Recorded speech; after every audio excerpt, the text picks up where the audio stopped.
Hello दोस्तों, सुनो कहानी में आपका स्वागत है। कहानी का शीर्ष है दबी राख। आपने तो कमाल कर दिया, बेबी के सारे उल्टी के कपड़े और कपड़ों में मिला दिए। अगर तभी धोकर डाल देती तो क्या हो जाता। बहू के झनाकेदार आवाज़ से मैं घबरा गई। समझ गई आज बहू जल्दी ऑफिस से आ गई। बिना उसे जवाब दिए मैं किचन में गई, 2 कप चाय बनाई कि शायद उसका मूड ठीक हो जाए। चाय ले लो बेटा, कहकर मैं खड़ी रही। वह बोली स्टूल पर रख दीजिए। उसने पलटकर भी मुझे देखने की ज़रूरत नहीं समझी। मेरे दोनों बेटों को बड़ा शौक था वर्किंग गर्ल लाने का। हमेशा दोनों यही कहते हैं कि नौकरी वाली बहुएं लाएंगे, घर सोने चांदी से भर जाएगा। माँ बाप ऐश करेंगे, हम दोनों राज करेंगे। सपने तो सपने होते हैं। शादी तो नौकरी वाली लड़कियों से ज़रूर हुई, पर माँ को राज कराने का सपना अधूरा ही रह गया। अतीत की पगडंडियों से जब भी गुजरी बहुत दुख पाया। इन पगडंडियों से कई बार मुड़कर देखा, दबी राख को कई बार कुरेदा। मेरा विवाह जब इनसे हुआ तब इनके 2 भाई 3 बहनें काफ़ी छोटे थे। माँ का साया बोझ बच्चों पर से कब का उठ गया था।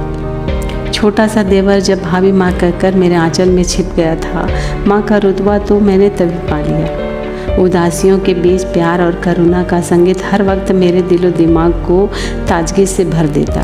घर पर रिटायर ससुर थे जो पिता से भी बढ़कर मुझे चाहते थे।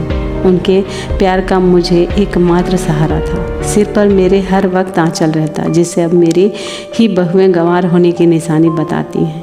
कितनी भी थकान होती मगर तब आराम के लिए वक्त ही कहाँ था।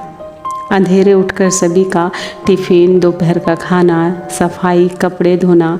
तब ना बाइयाँ थी ना कपड़े धोने की मशीन। सुबह और शाम के बीच हसीन सपने टूटते रहे। जो लोग हमारी ज़िंदगी से जुड़े हैं उनके ना जुड़ने के बारे में सोचना खुद को जीवन से अलग करने जैसा होता है। मुझे अपना दीपक खुद ही बनना था। कहते हैं अगर जीवन खोजना है तो पहले अपने ही घर जाना होगा।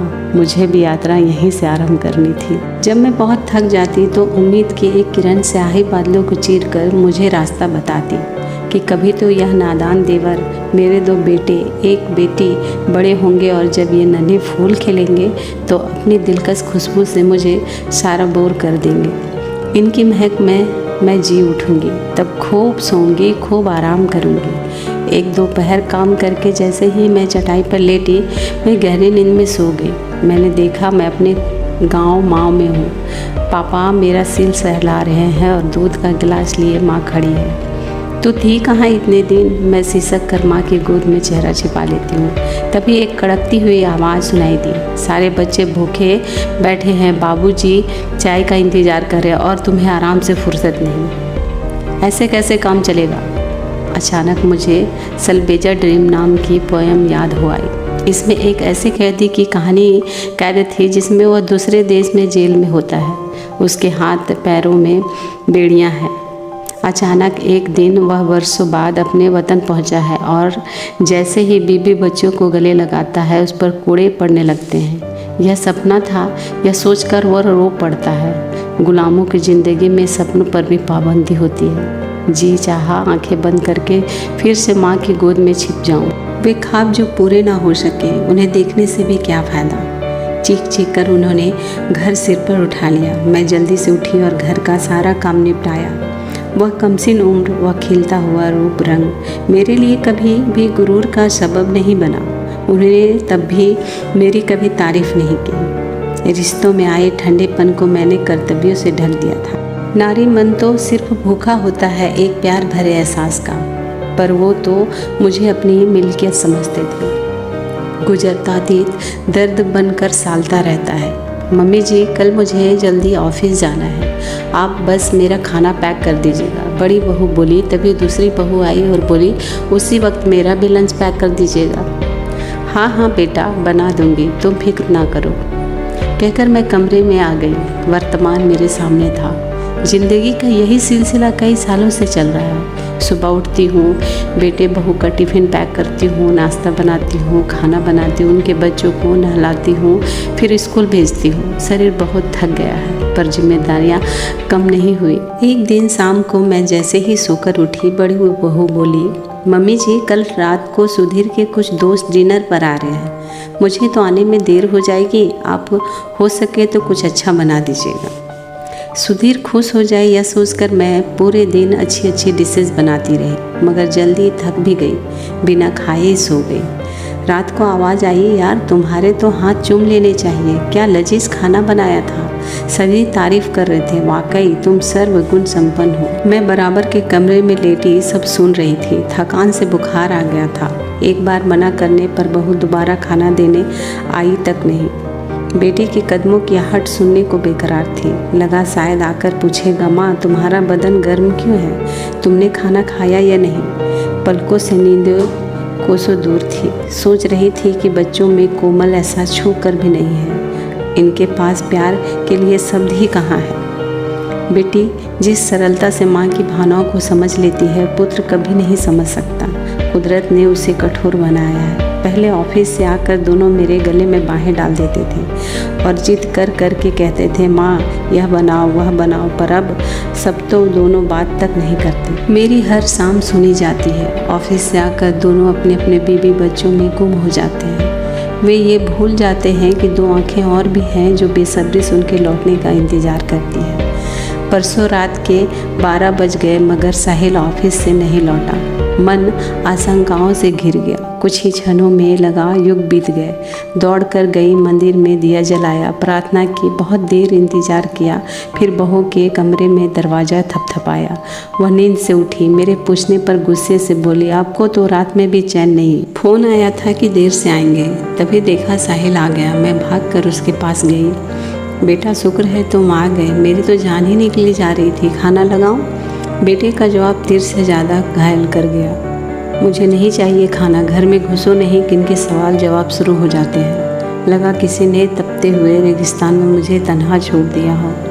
सारी रात करवटें बदलती रही, आंसू मेरी आंखों से गिर गिर कर तकिया भिगोते रहे। ऐसे में अपनी बेटियां बहुत याद आई, जो माँ माँ कहकर हर वक्त लिपटी रहती थी, खुद काम करके जो मेरे पाँव दबाती थी। काश ये बेटियां जो माँ बाप के लिए ठंडे जल की फुहार होती हैं, बहू बनकर भी यूं ही प्यार बरसाए तो कितनी ही मुझ जैसी माँओं का दर्द दर्द न रह जाए। बाहर भीतर अंधकार ही अंधकार था। मन असंख्य तूफानों से घिरा था। घर की दीवारें भी झड़ रही थी, किवाड़ टूट रहे थे, सब जगह की प्लास्टर उखड़ गया था। सारा मकान बिना मरम्मत के ढहता जा रहा था। पैसों की दरकार किसी से भी नहीं कर सकती थी, जिससे कहती चीख कर अगला पिछला सारा गुस्सा मुझ पर उतारता। जब बच्चे बड़े हो जाएं, उनकी गृहस्थी से दूर चले जाना चाहिए, तभी शायद वन प्रस्थान आश्रम की व्यवस्था हमें शास्त्रों में बताते हैं। दोबारा से उसी गृहस्थी चक्कर में फंसना मुझे बोझिल सा लगने लगा। आज के बच्चों में अहंकार है, विनम्रता दूर दूर तक कहीं दिखाई ही नहीं देती। रिश्तों में शायद सभी से गलतियां हो जाती हैं। ज़िंदगी के कड़वे घूंट अकेले ही पीने पड़ते हैं। कई दिन लंबी खामोशी छाई रही। सांझ को लॉन में टहलने लगी। कृष्ण पक्ष की द्वादशी होने के कारण चंद्रमा भी नहीं उगा था। धीरे धीरे आसमान की काली चादर में असंख्य सितारे ढकने लगे। ठंडी हवा मेरी तपन को कम कर रही थी।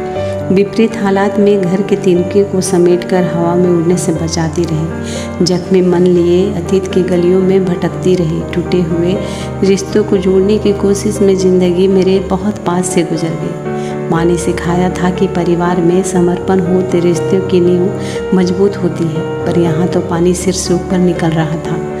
सभी भाई बहनों के बीच की थी मैं, तो पीहर में भी कोई कदर ना हुई।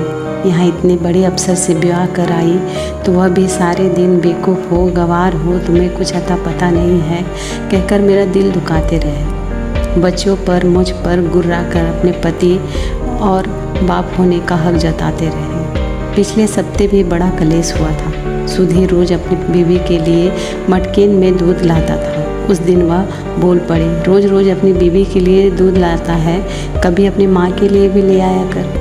बस बहुत तेज़ी से आई और दूध का मटकेन फेंक दिया सीधे कूड़ेदान में। खुद तो कहकर सो गए, मगर सप्ते भर बहू का सूजा हुआ मुँह तो मुझे झेलना पड़ा। जब सारी जिंदगी दूध की एक बूंद हलक से नीचे नहीं उतरी तो उस दिन यह कैसा प्यार था। सुबह आईने में खुद को देखा तो हैरान हो गई। क्या वक्त इतना आगे निकल गया है। वह रंगीन ख्वाबों का कारवां पुकारने से भी वापस आने वाला नहीं था। काले घुंघराले बालों में चांदी उभर आई थी। मेरे चेहरे की एक एक झुर्री में मेरा दर्द छिपा था। घर की परछाई सामने से होती हुई बगीचे में उतर आई थी। यहाँ ढेरों कांटेदार झाड़ियाँ, कैक्टस के पौधे लगे हुए थे। सांझ के साये ने सबको ढक लिया था। कब से बालकनी में बैठती बढ़ती घटती परछाइयों को देख रही थी। दादी दादी दूध गर्म कर दो, मेरी पोती चिल्ला रही थी। मेरी तंद्रा भंग हो गई, वर्तमान में आ गई। तीसरी पीढ़ी मुझे आवाज़ दे रही थी। राख में सुलगते अंगारे अब बुझ गए थे। ये कहानी आपको कैसी लगी कमेंट में ज़रूर बताएं।